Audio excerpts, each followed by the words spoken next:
new horror story. My best friend knocked the door after his funeral. I'm recording this because I need someone to know what happened, and I don't think the police would believe me. The knocking started 3 hours ago and hasn't stopped. Let me back up.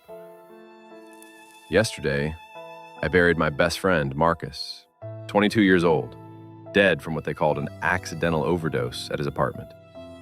I'd been his roommate for 2 years, and I was the one who found him. Blue lips, cold skin, that sweet chemical smell of whatever he'd taken, still hanging in the air like a goodbye. The funeral was small. His parents flew in from Ohio, their faces hollow with the kind of grief that carves itself into your bones.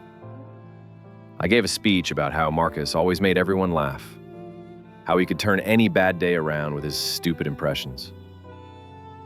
Everyone kept telling me how sorry they were for my loss, how hard this must be. I came home to our apartment afterward, still wearing my black suit, and sat in the silence. His bedroom door was closed. I hadn't opened it since the paramedics carried him out.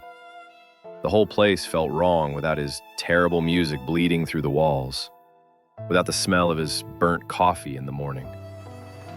That's when the knocking started. 3 soft taps on the front door, then a pause, then 3 more. I figured it was a neighbor offering condolences, so I opened it. Nobody there. Just the dim hallway light flickering like it always did, casting those familiar shadows on the peeling wallpaper. I closed the door and went back to the couch. Knock, knock, knock. This time, I looked through the peephole first. The hallway was empty, but I could smell something. That same sweet chemical smell from Marcus's room. My hands were shaking as I unlocked the deadbolt. "Marcus?" I whispered into the empty hallway. The smell got stronger. It was coming from inside the apartment now, seeping under his bedroom door, like it had that morning when I found him. But that was impossible. The police had cleaned everything. The landlord had aired the place out. Knock, knock, knock. I spun around. The sound was coming from Marcus's bedroom door now. My throat felt like I was swallowing glass. I approached the door, my dress shoes clicking on the hardwood like a countdown. The brass handle was ice cold under my palm. I opened it. The room looked exactly like my room. My clothes on the floor, my bottles on the nightstand, my unmade bed. But that couldn't be right. This was Marcus's room. I lived in the other bedroom. I stumbled backward, confusion clawing at my thoughts. I ran to what should have been my bedroom and threw open the door. Empty, completely empty. No furniture, no clothes, nothing.